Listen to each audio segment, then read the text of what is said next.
परतीति बिन परतीति न होई न प्रीति। परतीति माने विश्वास।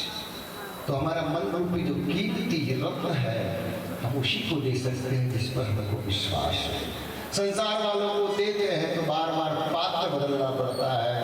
बच्चा जब छोटा रहता है खिलौनों से प्रेम करता है, थोड़ा बड़ा हो जाता है मित्रों से प्रेम करता है, और बड़ा होता है विवाह हो जाता है परिवार से प्रेम करता है, और बड़ा होता है पुत्र पौत्रों से प्रेम करता है। हर बार पात्र बदलना पड़ता है प्रेम का, लेकिन जिन्होंने गोविंद से प्रेम कर लिया उन्हें फिर कभी पात्र बदलने की आवश्यकता नहीं पड़ती है। वो आपके मन को आपके दिल को महफूज रखते हैं, सुरक्षित रखते हैं। नहीं तो फिर वही गाना है ना, दिल के टुकड़े हजार हुए, कोई यहाँ गिरा कोई वहाँ गिरा, तो टुकड़े तो होते गए। आपने दिए जैसे लोगों को, तो आप उनको दें कि जहाँ कभी टुकड़ा होने का कभी संभावना ही नहीं।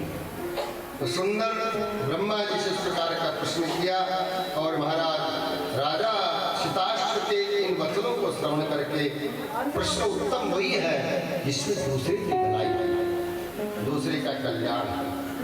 तो महाराज ब्रह्मा जी ने कहा कि एक समय विदर्भ देश में उंतक नाम का ब्राह्मण था, अपनी पतिव्रता स्त्री के साथ निवास किया करता था।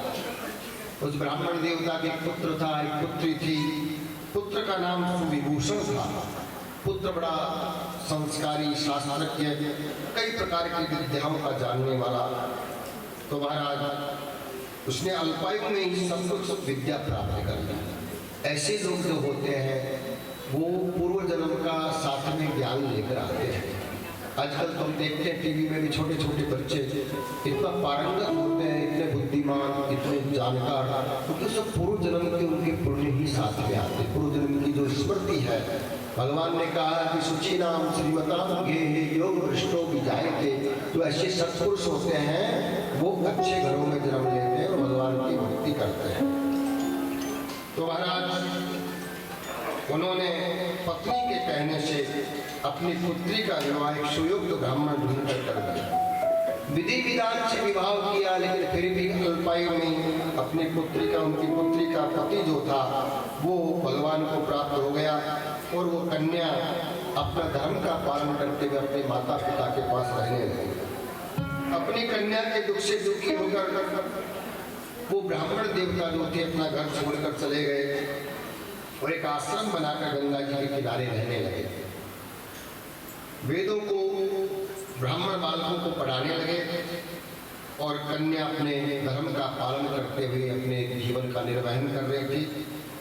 अपने माता पिता की सेवा करती, और जब बहुत थक जाती तो पत्थर पर सो जाती। ईश्वर की एक दिन ऐसी लीला हुई कि अर्धरात्रि के समय वो कन्या सोई हुई थी, उसके शरीर में किसी कीड़े ने प्रवेश कर लिया, और महाराज वो कीड़े उसके अंदर घुस करके बहुत ज़्यादा बढ़ गए। शिष्यों ने देखा कि उस कन्या के शरीर में कीड़े रेंग रहे हैं। उन्होंने गुरु पत्नी को जाकर बताया, और उसकी माँ विलाप करते हुए आई। आकर के देखा कि पुत्री जो है इतनी ज़्यादा दुखी है उस दुख से कि वो जो है चीख चीख कर रो रही है। ब्राह्मणी भी इस प्रकार को देखकर महाराज रोते रोते मूर्छित हो गई। उसने गोद में उठाया, और जो आश्रम बनाकर जो पति देवता उनके रहते थे ब्राह्मण, उनके पास ले गई। ले जाकर बताया कि पहले तो बचपन में इसके पति चले गए, और अब इस उम्र में इसको शरीर में कीड़े हो गए। किस पाप के कारण इसकी ऐसी दुर्दशा हुई है, हमें बताया। महाराज जो ब्राह्मण देवता ऋषि थे, उन तक ऋषि उन्होंने आंख बंद करके उस कन्या के भविष्य के बारे में जानने लगे। उन्होंने अपनी सरस्वती के द्वारा कन्या के पूर्व जन्म को पूरा जान लिया, और कहने लगे कि ये अपने पूर्व जन्म में एक ब्राह्मणी थी, और ये ब्राह्मणी होने के बाद ये रजस्वला मासिक धर्म में थी, और उस मासिक धर्म में होते हुए इसने पूजा के बर्तनों को छू लिया। उस छूने के पाप के कारण इसके शरीर में कीड़े बन गए हैं, और बाल्यावस्था में ये विधवा हुई है, उसी के कारण हुई है। महाराज इस कारण से जो है इसको ये दुख प्राप्त हुआ है। अब महाराज इसका क्या उपाय है, क्या समाधान है, आप मुझे बताएं। तो महाराज ऋषि बोले कि तुमने जानना चाहा तो मैं बता अपने सौभाग्य को प्राप्त करा करके सब पापों से छुटकारा दिलाने वाला ये कोई व्रत है, वो व्रत है ऋषि पंचमी का व्रत। इस ऋषि पंचमी का व्रत करने से इस प्रकार के समस्त पाप नष्ट हो जाते हैं जो ज्ञात अज्ञात में बिना जानकारी के जो हो जाते हैं। हमको ज्ञान भी नहीं रहता, अज्ञानता में हम बिना जाने कोई बर्तन छू दे, भगवान के कोई वस्त्र छू दे या भगवान का कोई स्थान वहाँ चले जाए तो जाने अनजाने में पाप हो जाते हैं। उन पापों का समाधान ऋषि पंचमी का व्रत करने से, उद्यापन करने से सहज में ही हो जाता है। इस प्रकार से जो ऋषि पंचमी का व्रत करता है और उसका जो उद्यापन करता है वो सब पापों से मुक्त हो जाता है और भगवान को प्रिय हो जाता है। 7 ऋषियों की जो पूजा करता है, 7 ऋषियों के साथ महारानी अरुंधति भी है। तो 7 ऋषियों के नाम आपको पूजा करें तो बताएं, एक बार फिर बताएं। 7 ऋषियों के नाम है कश्यप, अत्रि, भारद्वाज, विश्वामित्र, गौतम, जमदग्नि और वशिष्ठ। ये 7 ऋषियों की जो पूजा करता है उनकी प्रार्थना करें कि हे मुनियों, हे ऋषियों, आप मेरी पूजा को स्वीकार करें, आप मेरे द्वारा निवेदित किए हुए अर्घ्य भोग आदि को स्वीकार करें। जो स्त्री इस व्रत को ब्रह्मचर्य व्रत के द्वारा करती है, मतलब आपने आज जो व्रत किया है इस व्रत में जमीन में बोया हुआ नहीं खाया जाता है, लेकिन समय के हिसाब से व्रत तो करें, फलाहार करें। फलाहार में बहुत सारी चीज़ें हैं, वैसे तो सामा का भोजन बताया है लेकिन आजकल कलयुग में सब दोष नहीं रहता। फलाहार करें, जो बन पड़े नियम का पालन करें, संयम नियम से रहें और हो सके तो कम बोले, क्योंकि जो ज़्यादा पाप वाणी से ही होते हैं। हर काम के लिए 2-2 इंद्रियां दी है, देखने के लिए 2 नाक है, सुनने के लिए 2 कान है, सूंघने के लिए 2 नासा छिद्र, काम करने के लिए 2 हाथ है, लेकिन जीव एक है और काम 2 है। इसी से स्वाद लेना है और इसी से बोलना है, इसलिए जीव पर बहुत कंट्रोल की आवश्यकता है। शास्त्रों में लिखा कि जिते रसम सर्वजितम, जिसने रस को जीत लिया उसने सब कुछ जीत लिया।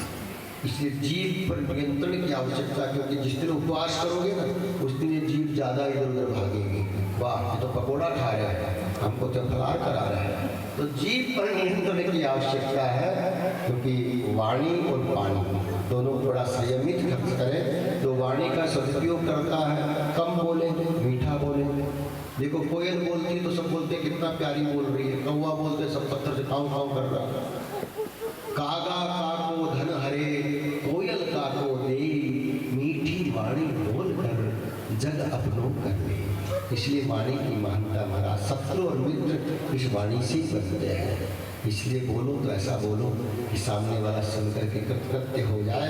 इस प्रकार से इस व्रत को करने से सब मनोकामनाएं पूरी हो जाती है, भगवान बहुत प्रसन्न होते हैं। साल भर के जितने भी पाप हैं खाली एक व्रत करने से सब दूर हो जाते हैं। कितना सरल साधन है, एक दिन व्रत कर लो। लेकिन ऐसा नहीं कि पाप चला कर करें फिर व्रत करें, जाने में जो हो जाए उन पापों का समाधान हो जाता है। ऐसी यह छोटी सी कथा है, आप सभी ने सुनी, आप सभी को इस व्रत का, इस उद्यापन का लाभ मिलेंगे। अब कथा हो गई, हवन करेंगे तो आपके पास हवन सामग्री रखी है, आप थोड़ा थोड़ा सा, भगवान का मुंह जो है बताया है बहुत छोटा सा मुंह है। द्वादश अंगुल के भगवान अग्निदेव का मुंह बहुत छोटा होता है, इसलिए हम आहुतियाँ दिलाएंगे तो खाली लोने में थोड़ा थोड़ा डालेंगे, क्योंकि यहाँ सब ये फायर सिस्टम लगा हुआ था, धुआं होगा तो गड़बड़ हो जाएगा। इसलिए आप दोने में डालें, उसके बाद बाहर हवन कुंड है, हवन कुंड में हम सब एक साथ वहाँ आहुति दे देंगे। हम रेखा जी को निर्देश दे रही, सारे निर्देश सुने।